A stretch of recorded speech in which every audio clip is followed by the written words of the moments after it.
जिंदगी में ना कई बार ऐसे मोड़ आते हैं जब ऐसा लगता है कि सब कुछ हाथ से निकल रहा है।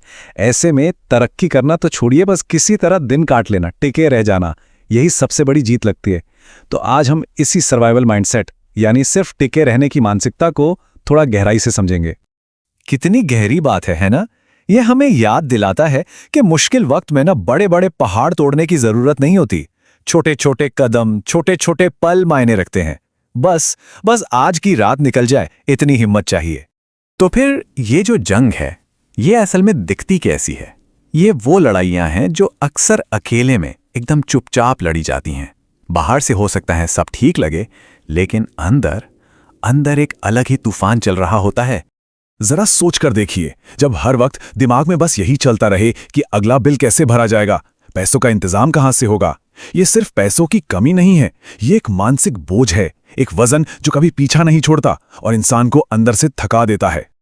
और इस टेंशन का सीधा असर कहां पड़ता है? हमारी नींद पर। रातें बस करवटें बदलते हुए निकल जाती हैं। दिमाग है कि रुकने का नाम ही नहीं लेता।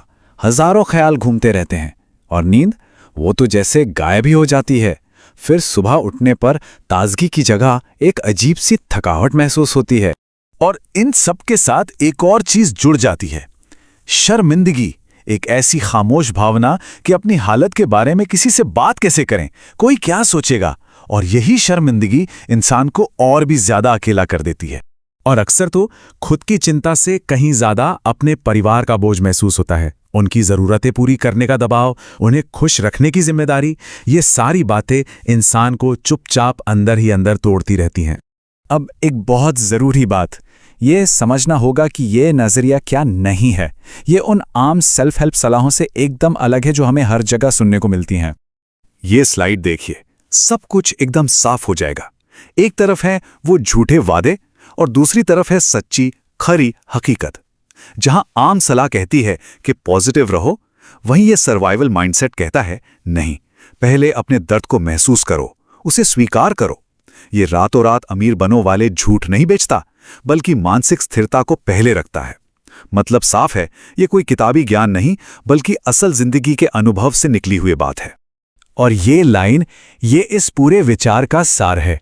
कोई बड़ी बड़ी बातें नहीं, कोई झूठी प्रेरणा नहीं। यहां सिर्फ एक ही लक्ष्य है, बस टिके रहना, किसी भी तरह उस मुश्किल दौर से बाहर निकल जाना। तो चलिए आगे बढ़ते हैं और देखते हैं कि ये अप्रोच आखिर हमें देता क्या है। क्योंकि ये सिर्फ समस्याएं गिनाने के बारे में नहीं है, ये भावनात्मक स्थिरता के लिए एक प्रैक्टिकल टूल किट भी देता है। तो ये सर्वाइवल माइंडसेट है क्या? इसका सीधा सा मतलब है कि जब जिंदगी में उथल पुथल मची हो तो सबसे पहले अपने अंदर के डर को शांत करने पर ध्यान देना है। लक्ष्य तुरंत सारी समस्याएं सुलझाना नहीं है, बल्कि भावनात्मक रूप से स्थिर होना है। और हां, ये याद रखना है कि किसी भी इंसान की कीमत उसके बैंक बैलेंस से तय नहीं होती। ये माइंडसेट कुछ बहुत ही प्रैक्टिकल, हासिल किए जा सकने वाले लक्ष्य देता है।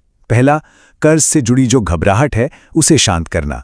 दूसरा, इमोशनल ब्रेकडाउन को कंट्रोल में लाना।